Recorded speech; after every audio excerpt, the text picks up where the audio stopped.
Well, Pfizer strikes a deal with the Trump administration to bring down some prescription drug prices. Under this agreement, Pfizer will change most favored nation pricing to Medicaid and guarantee that pricing on newly launched drugs. That involves matching the lowest price offered in other developed nations. For many years, Americans have paid the highest prices anywhere in the world for prescription drugs. They paid far more, 10 times, 13 times, 15 times more than other countries for the exact same product. A major reason is that the American consumers have been subsidizing research and development costs for the entire planet. Well, back in May, the president issued an executive order that gave drug makers 30 days to voluntarily lower their prices or face some new limits on what the government will pay. And President Trump also signing an executive order to use artificial intelligence in pediatric cancer research. He says the order will double the funding for the Department of Health Childhood Cancer Data Initiative. Its budget will now rise from $50 million to $100 million. The hope is that AI can go through years of data and apply it to practical medicine in developing new treatments, prevention strategies, or even cures. Right, a jury rules in favor of Uber in a first-of-its-kind trial. A California jury said the rideshare company was not liable for the alleged sexual assault of a woman who alleged she was attacked by her driver on a ride she booked with the company. The lawsuit alleged Uber tracked and withheld data from the public about how many assaults their drivers were involved in and did not take action to address it. Uber argued it should not be responsible for drivers' criminal actions and says its background checks are adequate.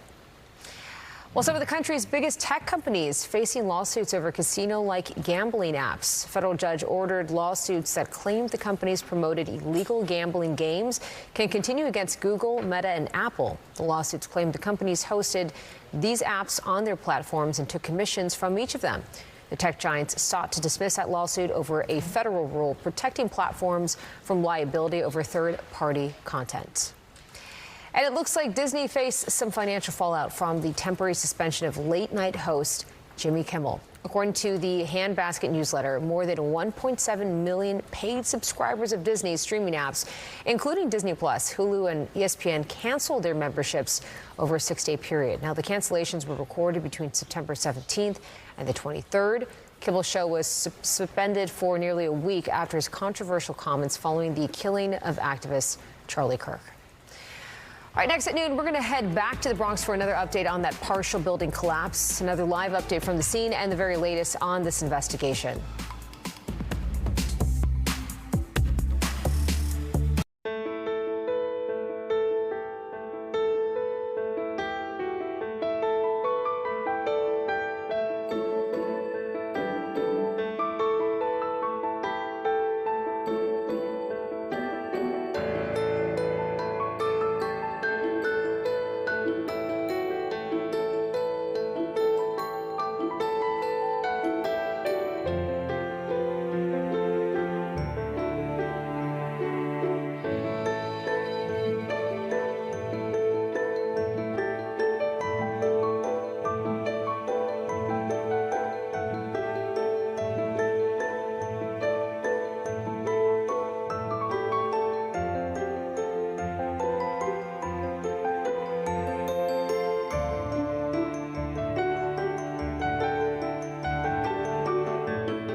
Fox.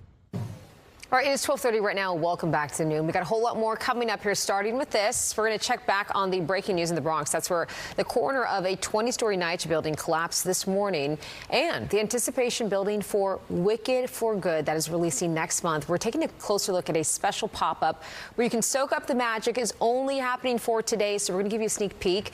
But let's first get another live look outside this morning. Yeah, a little chillier than what we have been used to the past couple of days. However, you know, can't complain because it is fall, but it looks stunning outside. So let's bring in meteorologist Audrey Puente for the full forecast. Audrey. Hi there. Yeah, you know, we spent the last 5 days, Bianca, above average with our temperatures, and today we definitely are below. It was a chilly morning across the region, and we're expecting the same for tomorrow morning. So the National Weather Service has issued a frost advisory for Sullivan County and a freeze warning for Ulster County because we are expecting temperatures to be close to the freezing mark. So if you have any tender vegetation or plants outdoors, you definitely want to bring them inside tonight to help protect them from being killed by any frost. 63 right now in Central Park. It's in the 60s across New England as well as up towards the Capital District of Albany. To our south, we have a comfortable 68 in Philadelphia, and in Atlantic City, the temperature currently is at 66. So plenty of sunshine being found, not just in the tri-state area, but across the entire Northeast. We're all under the influence of high pressure, which is keeping things nice and quiet for us here across the eastern half of the nation. It's very quiet. No major storm systems in sight here, except the Pacific Northwest, where they're seeing an area of low pressure coming on shore. Also glaring here on the map is just off the eastern seaboard. We have what is left of what was Hurricane Humberto. We still have Hurricane Imelda out here in the Atlantic. They're both moving away from the East Coast, which is good news for us. However, we still have the high surf happening here, so beach erosion is also a threat along our coastal shore points right through tonight. But Humberto right now, this is the last advisory that has been issued by the National Hurricane Center. So the remnants, the last one actually was at 70-mile-per-hour winds, but it is losing its tropical characteristics, so they'll no longer be issuing advisories, and it will be moving out towards the Atlantic, and it's moving away from Bermuda, which is good news for the tiny island. Different story with Imelda, though. All watch on Bermuda right now, where there is a hurricane watch in effect, or hurricane warning, actually, because Imelda will be heading in that direction. Right now, its winds are at about 100 miles per hour. Here is Bermuda sitting right over here and on the current path. It is expected to be a Category 2 storm, a strong Category 2 storm,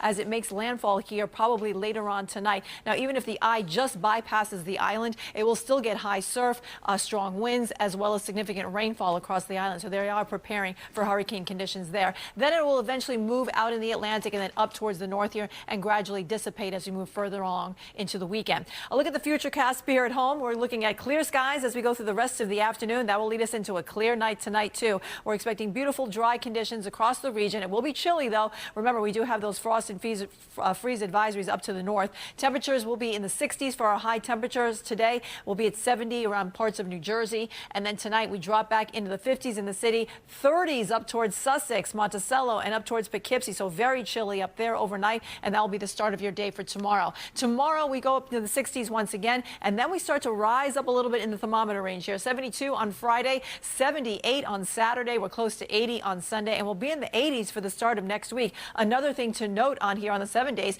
not a raindrop in sight. We're expecting plenty of sunshine and dry weather right into the beginning of next week. Bianca, over to you. All right, Audrey, thanks so much. Appreciate it.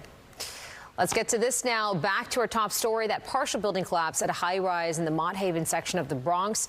Let's go over to Fox 5's Arthur Chian, who is live on the scene. Arthur, bring us up to date on what's happening here. The easiest way, Bianca, is just to show it to you right now. We're on Alexander Avenue between 135th Street and 137th Street. Up till minutes ago, you could not see across the street here because there were so many emergency vehicles. This is what it looks like now. It's not to say the scene is no longer in lockdown. It still is. Car access to the area is restricted. Pedestrian access to this area is restricted. And here's the reason why there are pieces still coming down from this. Let's show you video that Fox 5 obtained that shows the collapse. It was taken by somebody who was filming from a neighboring building, and it shows the top of the chimney stack, the massive top part of it, coming crashing down more than 20 stories to the ground. At this point, still an absolute miracle that there are no reports of any injuries. We mentioned before that an FDNY source told us that they went over surveillance video right away to see who might have been walking about. There was one person, but they say they were able to locate him and that he is unharmed. So it's still, to this point, a fact that nobody was hurt, even though this was a massive collapse here at 205 Alexander Avenue. This is the middle of 3 NYCHA buildings in this massive complex. Now, we, of course, then turn our attention to what might have caused this. That chimney stack sits on top of the boiler room, and we asked city officials whether or not there was any ongoing work currently being done on that boiler. And to our surprise, here was the answer from the Commissioner of the Department of Buildings, Jimmy Otto. Listen in. My understanding is that work was being done on the boiler. I don't know if our friends at Fire or Con Ed want to speak to that. A permit was pulled and work was being done on it actively. Permit being pulled was a very interesting choice of words there. Let's show you video now from the backside of the building. You can see that there is still a massive wall dangling on its own without support now, and that's one of the keys here, because major work is going to have to be done for that to come down. That is fully attached to the building. It's not something that they can just shear off or saw off. And as part of what they are doing now is finding out if there is structural integrity to the extent where it's safe for the residents of 2 apartment lines currently evacuated to come back in.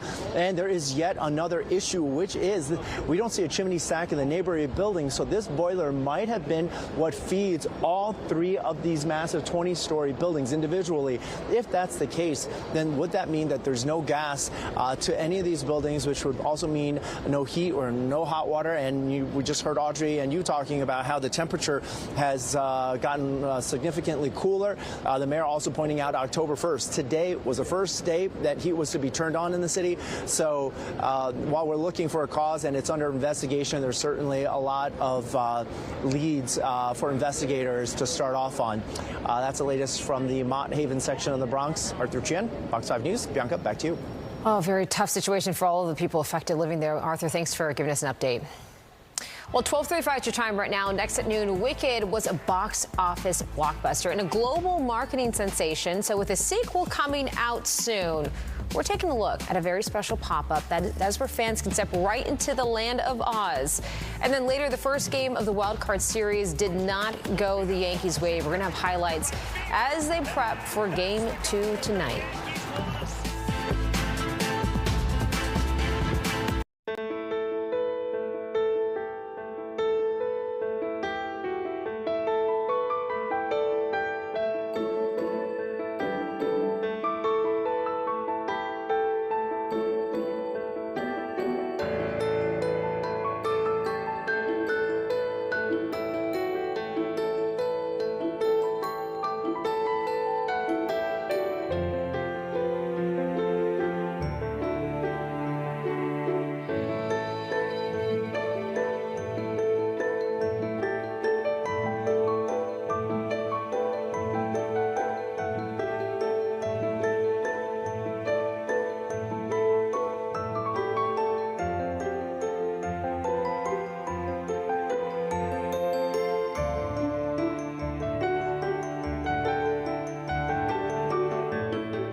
arm and a leg, but All right, if you're a fan of Wicked, and who isn't, you're going to want to know about this. For today only, literally one day, New Yorkers can step inside of a real New York City home that has been transformed into the world of Oz for a one-of-a-kind showcase of Wicked's brand new product collections, from home decor to fashion to beauty, even cookware. Wicked for Good is bringing a little bit of magic into everyday life. Joining us now, Shannon Lee, Director of Global Franchise Strategy for Universal, just to give us a sneak peek. Shannon, you guys brought so much stuff here, and I actually got a chance to step in before it was open to the public yesterday to take some of that video. It is such a magical place when you step into this. You guys did a lot of work transforming this townhouse into Wicked for Good. Tell us what this is all about. Yeah, I mean, it was a very remarkable experience. We just wanted to showcase the wide range of products that we have to offer so that fans of all ages can enjoy. Okay, so the first Wicked movie came out, and I remember seeing, you know, lip glosses, nail polishes, a lot of beauty stuff, and all that stuff sold out right away. Yeah, we had a number of really exciting collaborations, and a lot of it did sell out quite quickly, and we were so excited to see all of the reactions, and that just really displayed the love and the passion that people have for Wicked. There is an obsession behind this movie, behind the show, especially when it's here, you know, in Broadway. But when you talk about the reaction from customers, they were like, we want more than just beauty and fashion. Absolutely, yeah. So what are you guys having this time around? Yeah, I mean, the demand and the feedback has grown. We have expanded our offerings quite significantly to a number of new partners in new categories that I would love to show you here today. Okay, so what do we have here on the table? Yeah, so we can start actually with our lovely American I was going to say, I remember I wanted one of these so bad when I was little, and now you have them in these two versions. Absolutely. How cute. We have one in Glinda, we have one in Elphaba with all of their wonderful accessories. Yeah.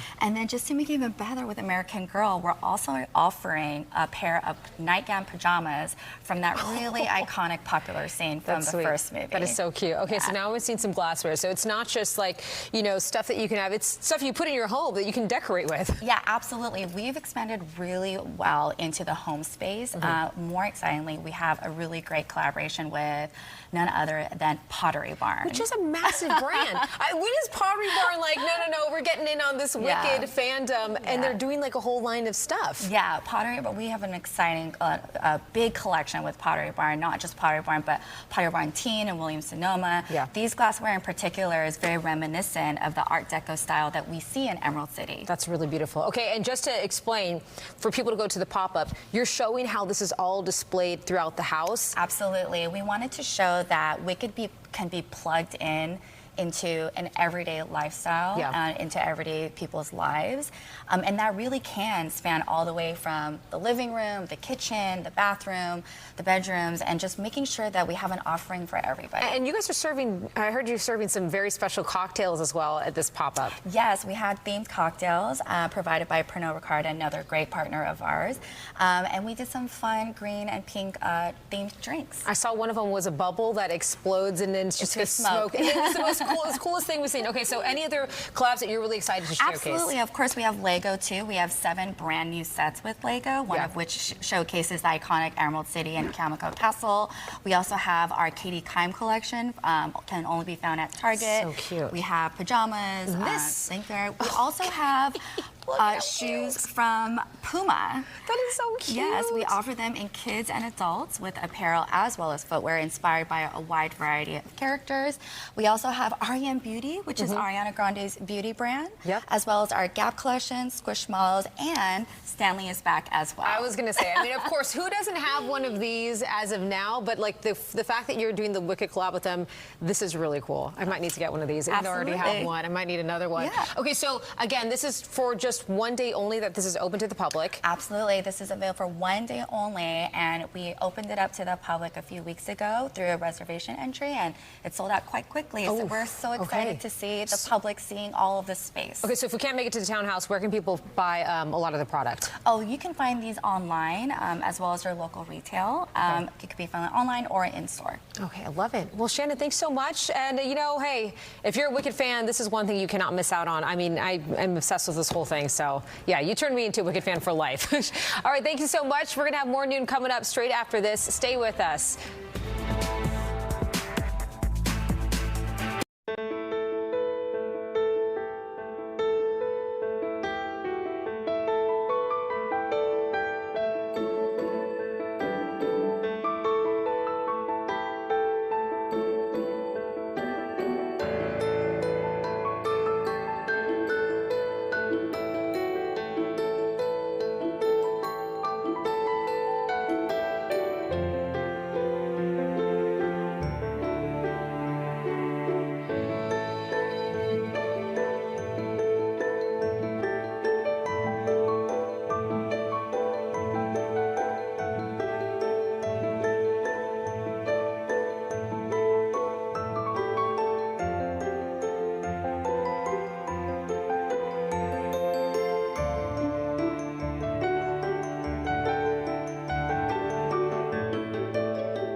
Fox Local. Well, a new horror thriller with a unique twist lands in theaters this Friday. Good Boy is told from the perspective of a dog. Fox's Ashley Dvorkin sat down with the movie's director and its canine star. Come on, bud, let's go. The horror thriller Good Boy is from the perspective of a dog named Indy, who moves with his owner and best friend to a creepy country house where he soon finds something amiss.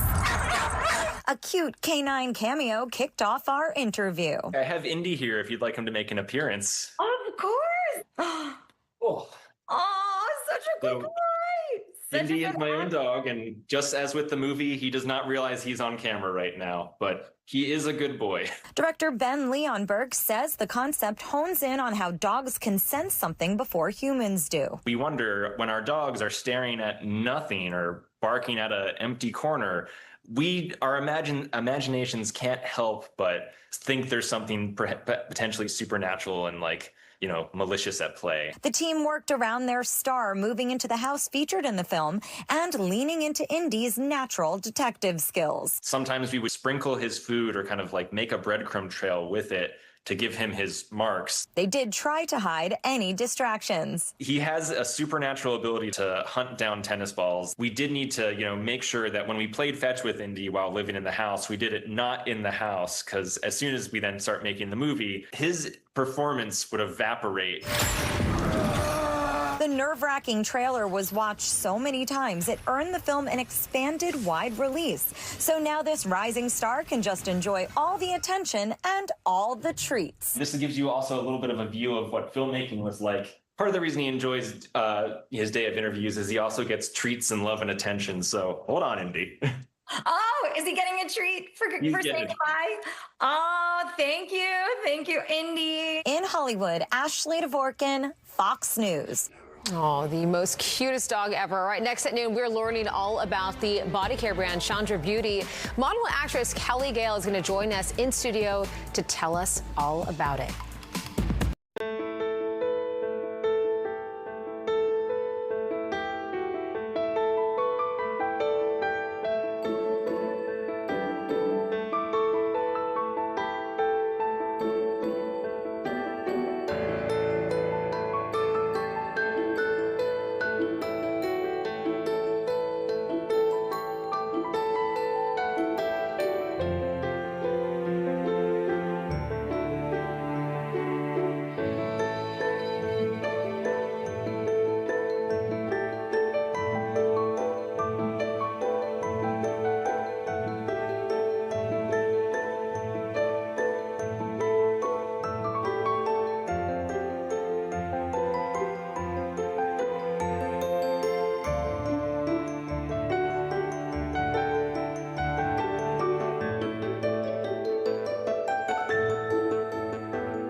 To be tied.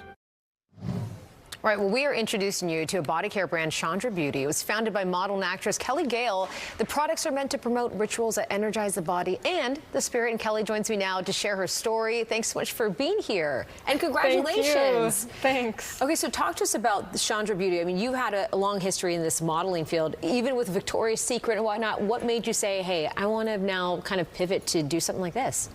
Well, I mean, I've been making these recipes since I was 14. That is amazing. And it's the only thing I've ever used. Yeah. I actually started making them with my mom when I was 14. She's from India, a doctor, cancer researcher. Incredible. And basically, yeah, I started modeling at 12, and at 14, my agency told me that I had developed cellulite. At 14? I know, at it's 14. the worst. And I mean, at 14, you're at a very impressionable age. Absolutely. So I just, wanted to do a good job, continue to book jobs. And so I bought every product on the market for cellulite, and nothing worked. And so my mom, who, saw me using these harsh chemicals, was like, you can't use these things. And she introduced me to like Ayurveda and Ayurvedic herbs and plants and said, you know what, Kelly, let's create something that is both nourishing for your skin and will give you those visible results. Wow. And That's the first really thing that we made at home, it was mind-blowing how good it worked. It was better than anything I'd ever used before, and I ended up using it for my entire career. That's pretty incredible. Okay, so you're talking about this Ayurvedic, I guess, things that are combined in the ingredients, which are all kind of natural. All natural. Okay. So 100% natural. Every ingredient is from nature and from the earth. That's incredible. And you have some of this stuff here, so talk to us about what is actually in some of these body scrubs. So this is actually every ingredient in the product. It's got Gata Cola, which is like my favorite Indian herb, Gata Cola, ashwagandha, juniper berry, cypress, peppermint, orange, like all of the good things. Okay, so obviously I'm thinking about you now, starting this at 14. You're walking some of the runways that millions of people are watching as a Victoria's Secret model. Are you taking some of these recipes backstage and some of the other models are like, what are you using? Yeah, I mean, at one point I was making this for so many of the Victoria's Secret models, other friends of mine, and that's actually when I decided that, I need to sell this because the feedback that I was getting from them, they were calling me being like, Kelly, like, I need more. I don't care what you have to do. I'll come pick it up. I'll pay you for it. Like, I really need some of your scrub. Just give me the recipe. Okay, so I'm gonna roll my sleeves up. Let's try to test some of these out because I'm really excited to try. Okay, so what's the first one we're trying? The scrub? We're gonna do the scrub. So basically it's 2 products. The scrub you use 2 to 3 times a week. Okay.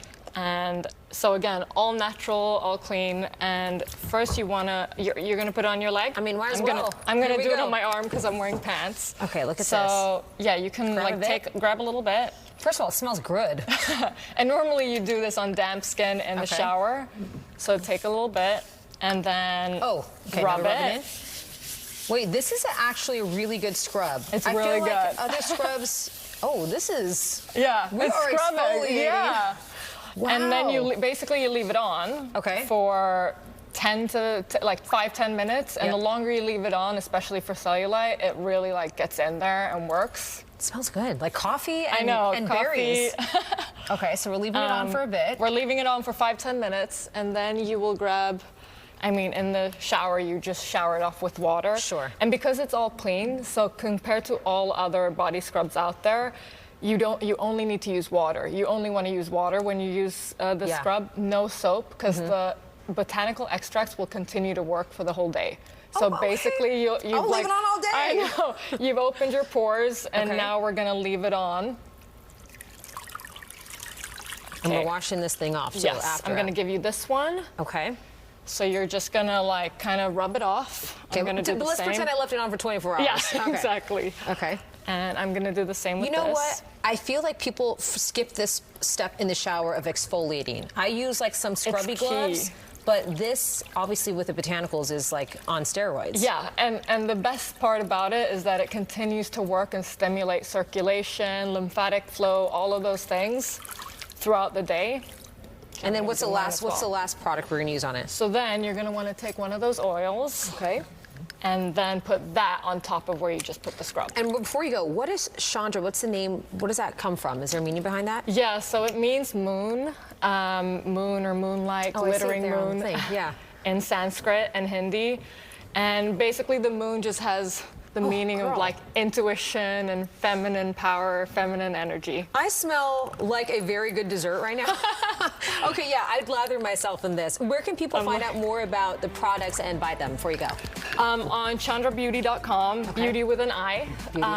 Yeah, that's where we're selling right now. Well, congratulations, and yeah, this smells amazing. I can't wait to work. Thank you. We all got a little cellulite back there, so don't even play like you don't we all have some.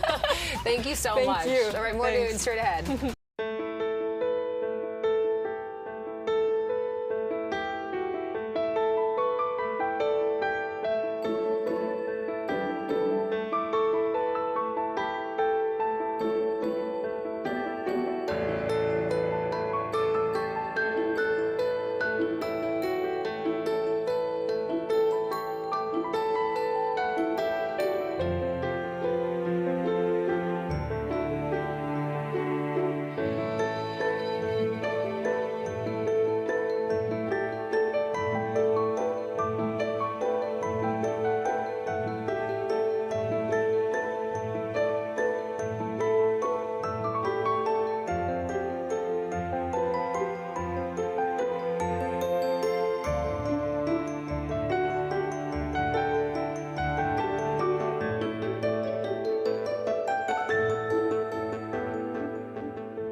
On Fox.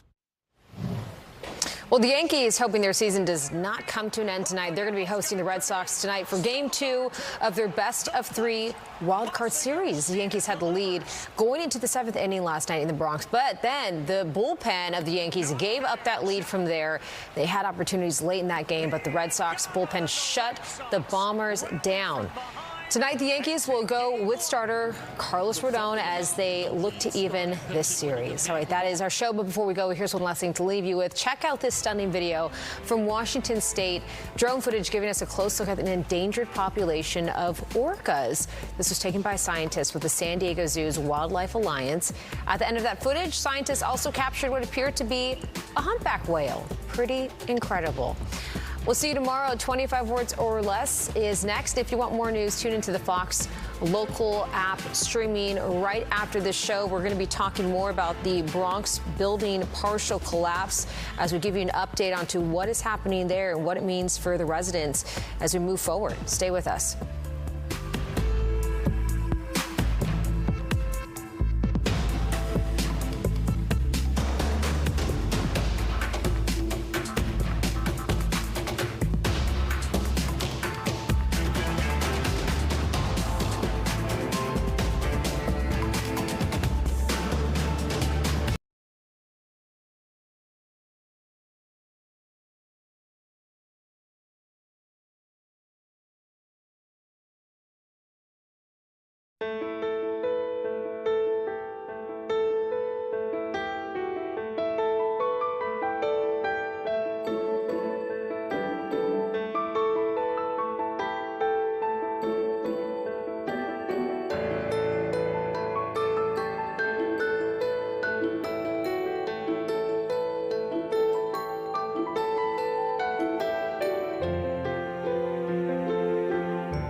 5, 4, 3, 2.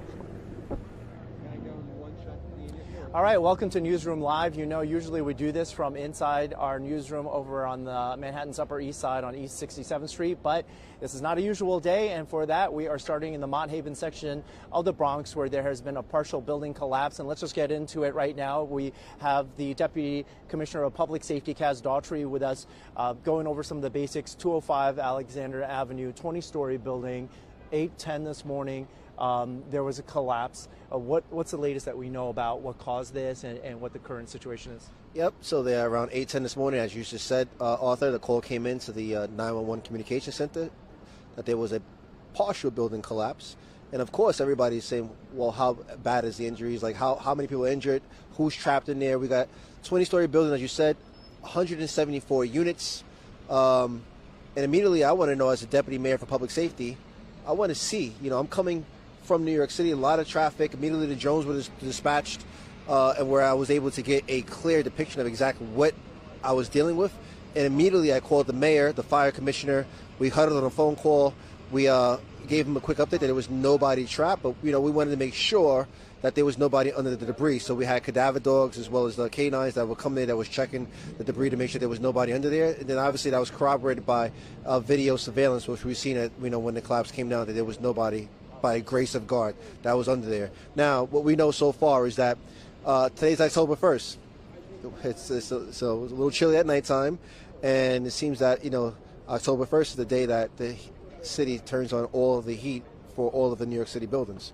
And that there was a nice representative down there that was starting the boiler, and it seemed like when he turned on the boiler, which is preliminary, this is still under investigation, this is very, very, very preliminary, that there was some sort of malfunction when the boiler was turned on that caused this accident behind us. Somebody was downstairs in the boiler, yes, when this ignited and got a sense that it was time to get out. That they heard the explosion, and immediately the person ran for cover, ran out of the building as it would happen, and then when he went, seeing what happened outside, and obviously there was a multiple 911 calls that came in, and then Department of Buildings is on the scene, as you can see behind us. Our New York City Emergency Management, the F and G apartments. Those are the F and G lines that are which you see where the facade is missing. About 40 to 45 apartments have been evacuated. Right now, there are teams of the FDNY, Buildings Department, the engineers, city engineers, and they're going door to door to check the structural integrity inside of each one of these apartments. And there's still a lot of work to be done, right? Because this leaf is still standing up there. There's still pieces coming down. We'll show a video right now of when that chimney did collapse, but there's still a good chunk on there. What needs to happen now? This is once again, this is our Buildings Department, our city engineers. They're already right now devising a plan of how to get that part of the structure down safely, but that's not going to happen for a while. We have another interagency meeting at 3 o'clock. We're just concerned and want to make sure that residents, first and foremost, we want to make sure that people can get back into this building safely, and if they can't, then we're going to have to provide them shelter. We got the Red Cross on the scene. That's number one. Number two, we want to make sure that the air quality, this is an old building. This building was built probably, back in the 50s, back then? We want to make sure there's no asbestos in the air, so we have the DEP on here, on the scene, monitoring the air quality, make sure that nobody's breathing in some of this harmful stuff. Now, we do know that there is asbestos inside of the actual building where this debris came out of. But this is still an ongoing investigation.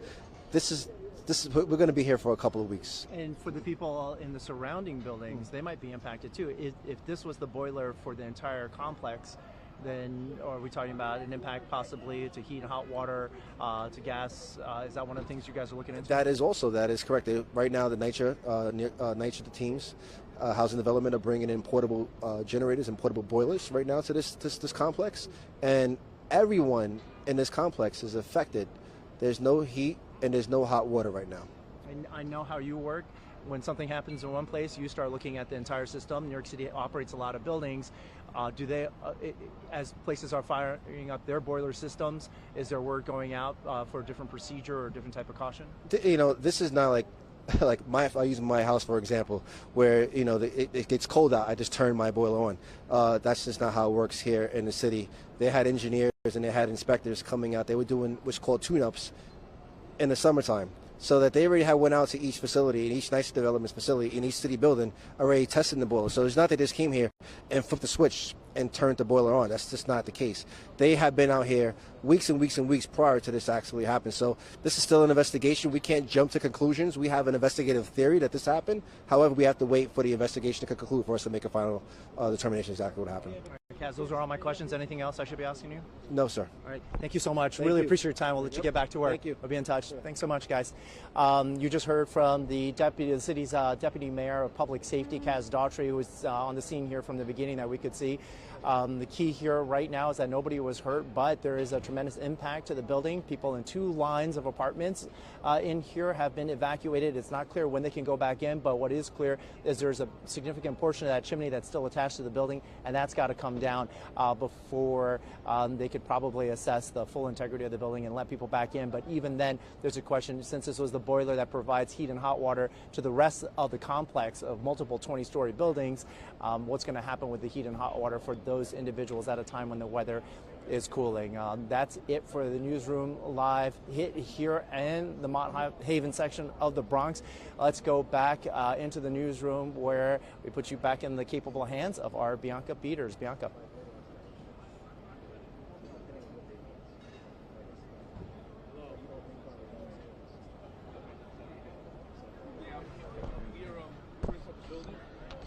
Thank you so much, Arthur. We're going to toss over to Antoine, who is live there on scene, get a preview of what is going on and an update on what just happened. Bianca, I'm not sure if you can hear me, but yeah, this is what's happening right now. We were just listening also to the news conference where Arthur and officials were, but I'm just going to give you a quick look at what's going on behind me at the Mitchell Community Center, which is what's happening right now.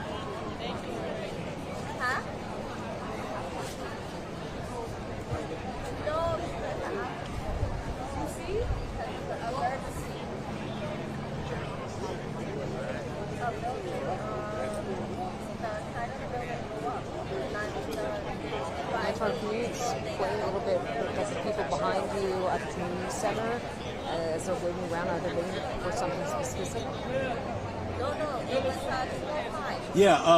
Sorry, between the choppers and the things that are going on around here, I apologize for the hearing issues, but yeah, a number of those that have been displaced that were actually home when the explosion happened are gathered here at the Mitchell Community Center behind me. Red Cross is on scene trying to assist in the way that they can, because this is now about 5 hours old when this all went into. So again, let me tell you a little bit about the building itself. Now, Mitchell Houses was built in 1966. That's according to NYCHA's website. There are about 1,700 persons living in the 11 buildings that make up the entire complex. Again, we're only talking about the one building at the address of 205 Alexander that the partial collapse happened once that explosion took place around 8 this morning. I went inside a little while ago, and I can say there are probably about 3 dozen or so that I was able to count, people that looked like they were impacted, as opposed to those who were trying to offer assistance to those that are there to receive that help. Again, Red Cross is here. Also, other members of the city are here as far as trying to help with housing services, as well as trying to make sure that the needs are being met to this degree,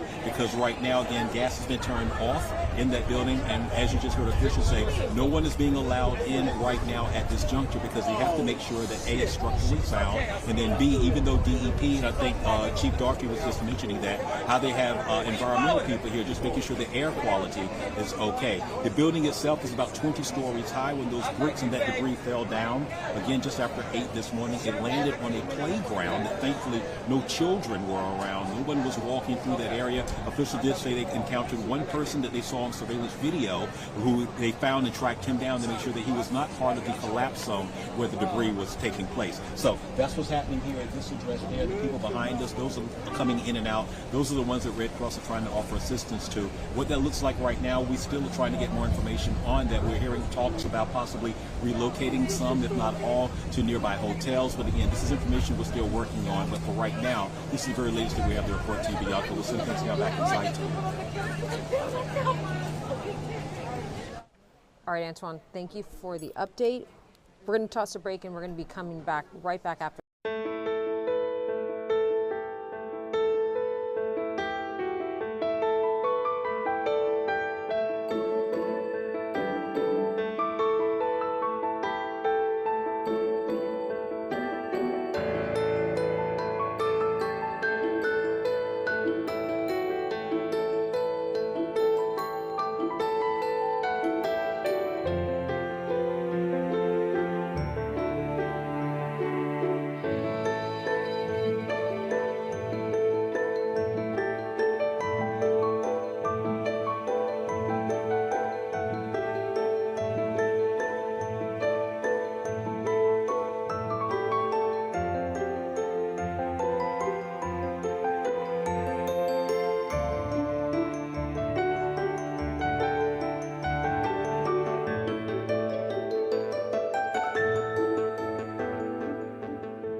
All right, welcome back. We are still following the Bronx building partial collapse. We're starting off now by turning things over to an earlier press conference where they gave us some more information on what happened, the possibilities behind why it happened, and what they're doing in the process now to figure out and help the people that were affected. Let's listen in.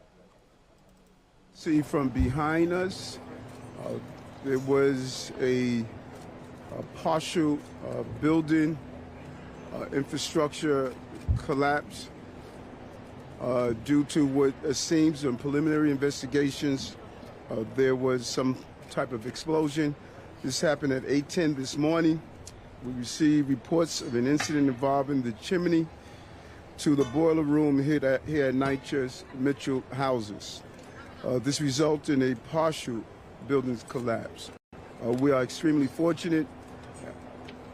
At this time, we have no loss of life or no injuries. Residents of the F and G lines in the building were evacuated, and other tenants can reoccupy the building at this time once we ensure the safety of the structure. First responders quickly arrived on the scene, and an investigation is currently underway to determine the cause of the incident. We're still investigating to make that determination. All of this is... Okay, again, we were talking about that earlier press conference. Now we're tuning in to the mayor live as he's speaking right now on what happened. He's probably has some new updates. Let's listen in.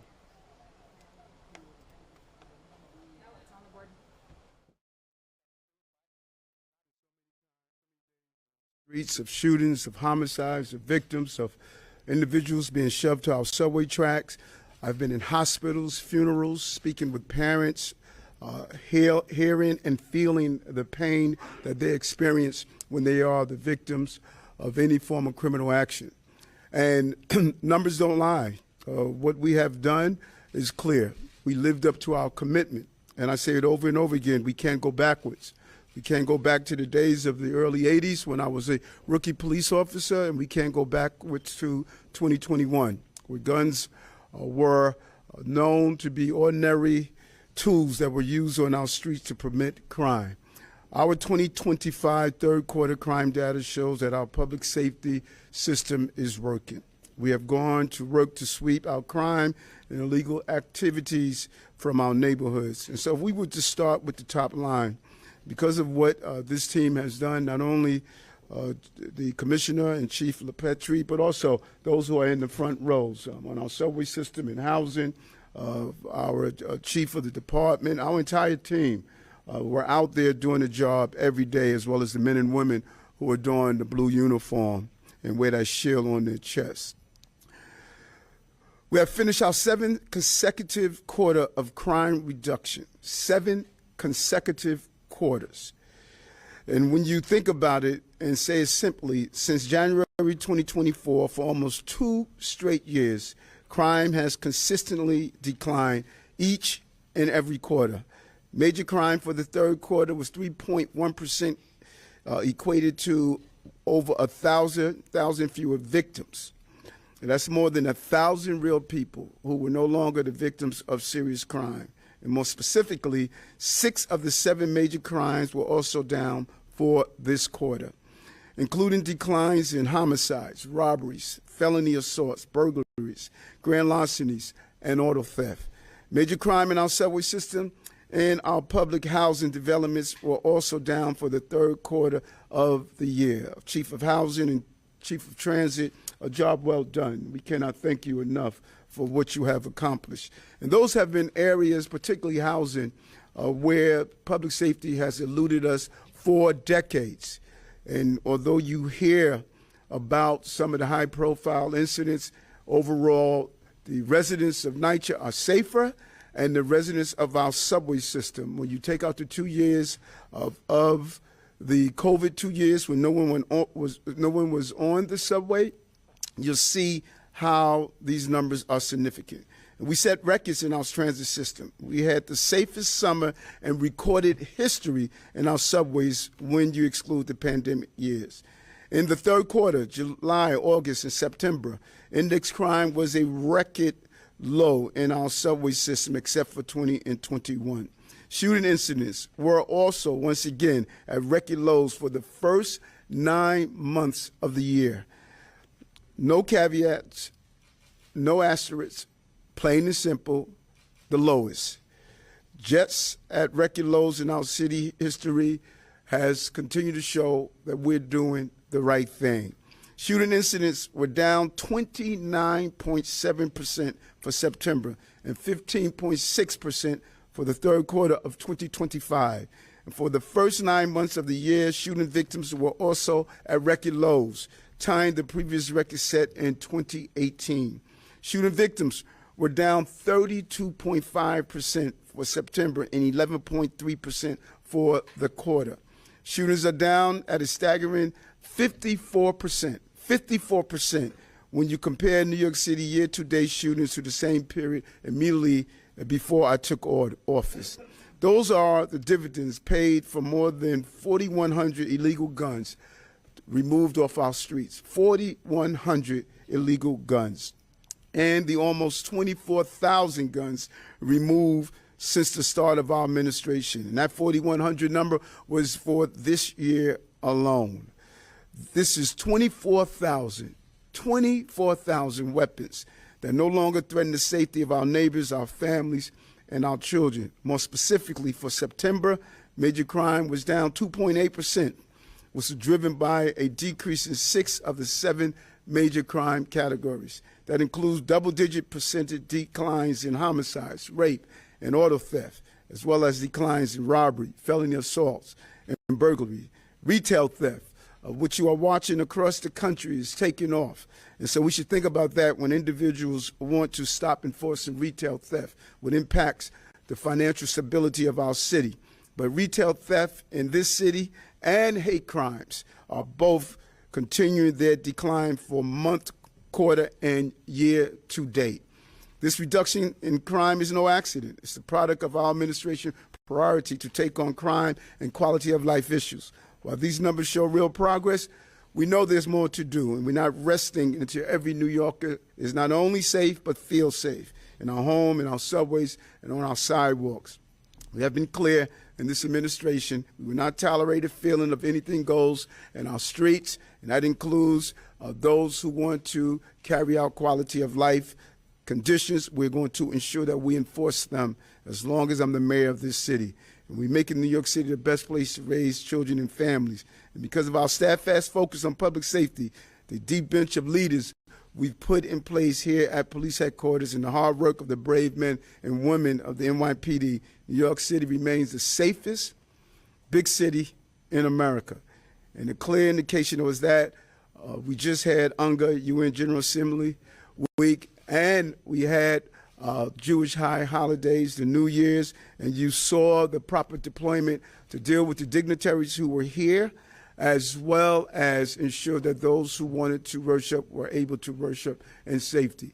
We're going to continue to do the job that New Yorkers expect for us. I want to turn it over to the Commissioner, Commissioner Jessica Tisch. Thank you, sir. Good afternoon. It is with deep appreciation for Mayor Eric Adams and immense pride in the women and men of the NYPD that I'm here to report on some historic, record-breaking crime reductions achieved by your NYPD cops in the third quarter of this year, the months of July, August, and September, including the fewest shooting incidents for the first 9 months of any year and for any third quarter in recorded history. Tied for the fewest shooting victims ever for the year, and the second fewest by 1 for the last quarter. 7 straight quarters of declining major crime under Mayor Adams, going back to January 2024. The safest third quarter ever on our subways, with all-time low major crime numbers for each of the months of July, August, and September, excluding the COVID years. And murders equaled their second lowest level ever for both the third quarter and the year to date. So let's get into it, and let's start with shootings. In the first 9 months of this year, citywide shooting incidents are down more than 20% to their lowest levels ever, shattering the previous record low set in 2018 by 20 fewer incidents. And they are down nearly 16% for the quarter, making it the fewest shootings in any third quarter in recorded history. Shooting victims are also down 19% for this year, tied for their lowest levels ever, and they were down more than 11% last quarter, the second best third quarter in recorded history. We always hear about how shootings spike in the summer months, but your NYPD cops did not just slow that trend, they reversed it. Shooting incidents fell by double digits in 4 out of our 5 boroughs last quarter, led by a 26% reduction in the Bronx, a 20% reduction on Staten Island, a nearly 19% drop in Manhattan, and an almost 18% reduction in Queens. In Brooklyn, shootings were up less than 3% for the third quarter, which represents 2 more shooting incidents in that borough from a year ago, but it is still the second best quarter for Brooklyn shootings in recorded history. And to be very clear, over the past 9 months, Brooklyn has seen the lowest number of shootings ever recorded. For the year, the decline in shooting incidents is led by Staten Island at more than 38%, Manhattan at over 34%, followed by Queens at 22%, the Bronx at 20%, and Brooklyn at more than 12%. And this is not a coincidence. It is the direct result of an unprecedented, precise, data-driven deployment of thousands of officers.